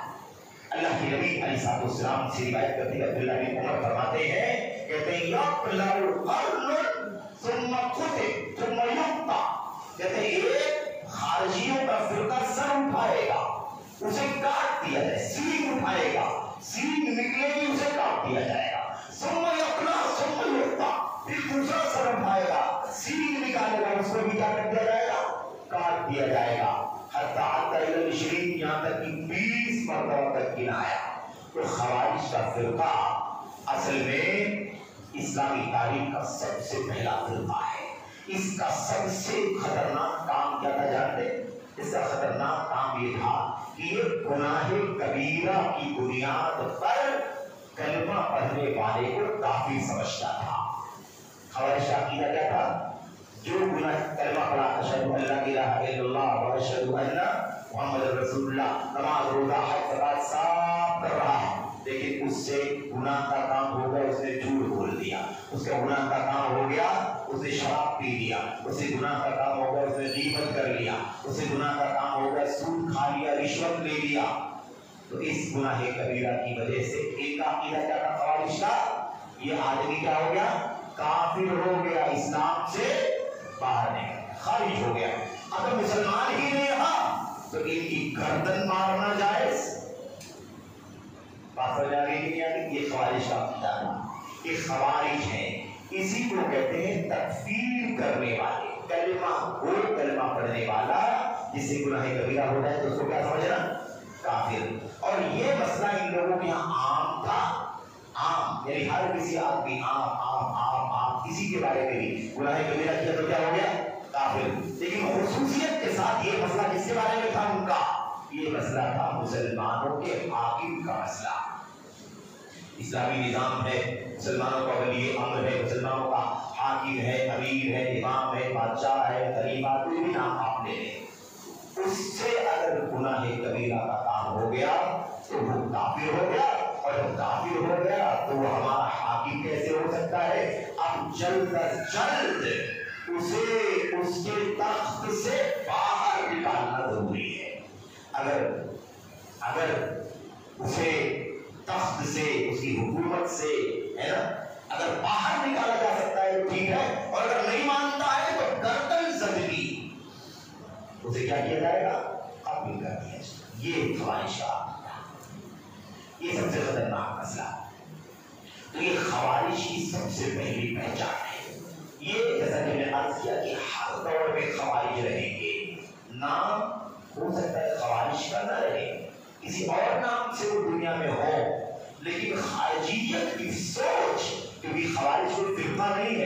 خوارج اصل میں خارجیت کی فکر کے حاملین کو کہا جاتا ہے. جو خروج اور بغاوت کا حامل ہے اس کو خارجی کہا جاتا ہے. کسی بھی نام سے ہو, کسی بھی دور میں ہو, یہ ایک عقیدہ ہے, ایک فکر ہے, ایک نظریہ ہے, ایک اصول ہے. جب یہ کام کوئی کرے گا وہ خارجی کہلائے گا اور اس فرقے کو خارجیت کا فرقہ کہا جائے گا. اسی لیے کسی بھی نام سے فرقہ ہو سکتا ہے. آج بھی اس کام کا کرنے والا طبقہ موجود ہے, لیکن نام ان کا خوارج کا نہیں ہے. ان کا نام خوارج کا نہیں ہے. وہ دنیا میں دوسرے ناموں سے جانے جاتے ہیں. کچھ لوگ کھلے لفظوں میں اور کچھ لوگ دبے لفظوں میں خروج اور بغاوت کی تعلیم دیتے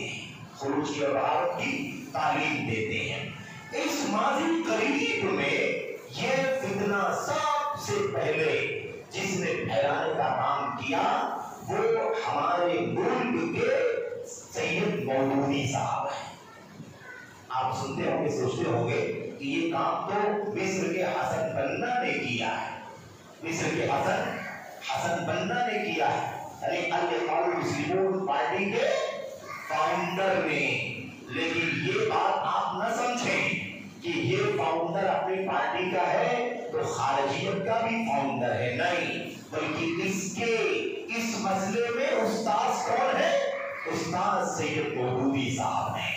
اور سید مودودی صاحب کی استادی کا تذکرہ ڈاکٹر قرضاوی نے لکھا ہے کہ حسن بنا مولانا مودودی کی کتابوں کو پڑھ کر کے خارجیت کے راستے پر چل پڑے. بات ہو جائے گی. اب حسن بنا نے اور ان کے خاص بڑے رہنماؤں میں, مثال کے طور پر سید قطب, محمد قطب ہے نا, اور انہی کے فہرست میں آگے چلیں گے تو مصر ہی کے, لیکن وہاں سے نکالے گئے اور قطر میں پناہ لینے والے یوسف بن عبداللہ قرضاوی, جن کو ہمارے علماء میں سے میرے بھائیوں شیخ علامہ مقبل بن ہادی الوادعی الیمانی رحمت اللہ علیہ نے لکھا القلب العاوی, یوسف بن عبداللہ القرضاوی. اسقاط القلب العاوی محمد عبداللہ بن یوسف القرضاوی. کتوں کی طرح سے بھوکنے والے قرضاوی کو چپ کرانا, اس کو خاموش کرانا. تو بھوکنے والا کتا آ کیوں؟ اس لیے کہ خارجیت کی فکر کو اور اس میرے بھائی اخباریت کی فکر کو پانی ڈالنے والا, اس کو پال پوس کر کے پڑھانے والا اور عالم اسلام میں امت کو مس گائیڈ کرنے کا مشن آخری دور میں جس نے سب سے زیادہ کیا وہ یوسف عبداللہ القرضاوی ہے. اور پورے علماء سنت کا, علماء حدیث کا متفقہ فیصلہ ہے کہ ہزاروں نہیں لاکھوں جانوں کا ذمہ دار ہے یہ آدمی. اکسا کے, بھڑکا کے, جہاد کے نام پر عوام کو, خواص کو, مردوں کو, عورتوں کو مسلمانوں کے حکمران کے خلاف اکسا کر کے, بھڑکا کر کے جہاد کے نام پر, سوسائڈ کے نام پر, سوسائڈ بامبنگ کے نام پر جہاد کا نام دے کر کے اکسائے بھڑکانے کا کام کیا اور ہزاروں لوگوں کی جان کا یہ شخص ذمہ دار بنا. یہ ہے خروج, مسلمانوں کے حکمرانوں کے خلاف بغاوت کا جھنڈا اٹھانا, نفرت دلانا, دشمنی دلوں میں پیدا کرنا. آج افسوس یہ ہے کہ ہمارے نوجوانوں میں بھی یہ فکر بڑی تیزی کے ساتھ پھیلتی جا رہی ہے. شاہ سلمان نے ایسا کر دیا, محمد بن سلمان ولی عہد نے ایسا کر دیا, اور عالم اسلام میں ایسا چلتا ہے, سلمان کو ایسا کرنا چاہیے, محمد بن سلمان کو ایسا کرنا چاہیے. لیکن وہ یہودیوں کے راستے پر چل رہے ہیں, وہ اسرائیل کا ساتھ دے رہے, وہ فلاں کر رہے, وہ فلاں کر رہے, وہ ایسا کر رہے, وہ ایسا کر رہے ہیں. اور آپ ہی کے میرے بھائیوں اس دعوت اور تعلیم کے فیلڈ کے بعد لوگوں نے کیا کہا کہ ادھر فلسطینی بچے بلک بلک کر کے رو رہے ہیں اور ادھر ریاض فیسٹیول کے نام پر ناچ گانے کا جشن منایا جا رہا ہے. اس طرح سے بھی اکسانے بھڑکانے کا کام کیا. تو خلاصے کلام کیا ہے؟ خلاصے کلام یہ ہے مسلمانوں کے حکمرانوں کے خلاف اکسانا, بھڑکانا, گناہ کبیرہ کی وجہ سے، گناہوں کی وجہ سے 1 2 10 20 کتنے بھی گناہ ہو، جب تک کہ وہ کھلا کافر نہ ہو جائے تب تک مسلمانوں کے حاکم کے خلاف اکسانا بھڑکانا یہ خارجیت ہے، اور یہ کام کس کا ہے؟ خارجیوں کا کام ہے، چاہے وہ کسی بھی نام سے دنیا میں جانے جاتے ہوں۔ یہ بھی ایک فتنہ ہمارے اور آپ کے بیچ میں، ہمارے نوجوانوں کے درمیان پھیل رہا ہے۔ ایسے بہت سارے مسائل ہیں، بہرحال یہ چند مسائل تھے جن پر گفتگو کرنا سرسری طور پر مقصود تھا۔ اللہ سے دعا کرتے ہیں کہ اللہ تبارک و تعالیٰ ہمیں تعلیم و تربیت اور دعوت کے میدان میں منہج سلف سے جو انحراف اور بگاڑ اور دوریاں چل رہی ہے، اس مسائل تمام مسائل کو ہمیں سمجھانے کے اللہ تبارک و تعالیٰ توفیق عطا فرمائے۔ اللہ تبارک و تعالیٰ ہمیں حق گوئی کی توفیق عطا فرمائے، اور حق کے معاملے میں کسی بھی طرح کا سمجھوتا، کسی بھی طرح کی مداحنت، کسی بھی طرح کی سودے بازی اور کسی بھی طرح کی نرمی اللہ تبارک و تعالیٰ کرنے سے بچنے کی توفیق عطا فرمائے۔ ہمیں اللہ تبارک و تعالیٰ حق پر جرأت اور ہمت کی توفیق عطا فرمائے۔ ہمیں اپنے اسلاف کے نقش قدم پر اللہ تبارک و تعالیٰ چلنے کی توفیق عطا فرمائے۔ ہمارے جو علماء اس مشن پر اچھی طرح آمدن ہیں، اللہ تبارک و تعالیٰ ان کی حفاظت فرمائے اور انہیں ہمت و حوصلہ عطا فرمائے۔ جو ہمارے عزیز، ہمارے بزرگان اور ہمارے حوصلہ مند جوان اس مشن میں اپنی وقت کی، مال کی اور اپنی تمام تر صلاحیتوں کی قربانیاں دے رہے ہیں، اللہ تبارک و تعالیٰ انہیں اس پر استقامت کی توفیق عطا فرمائے، اور اللہ تبارک و تعالیٰ انہیں مزید اس مشن پر اپنی ذمہ داری ادا کرنے کی توفیق عطا فرمائے۔ اس راستے میں آنے والی پریشانیوں کو، مشکلات کو اللہ تبارک و تعالیٰ اپنے فضل و کرم سے دور فرما دے۔ آمین یا رب العالمین۔ وصلی اللہ وسلم وبارک علی نبینا محمد وعلی آلہ وصحبہ اجمعین۔ والسلام علیکم ورحمۃ اللہ وبرکاتہ۔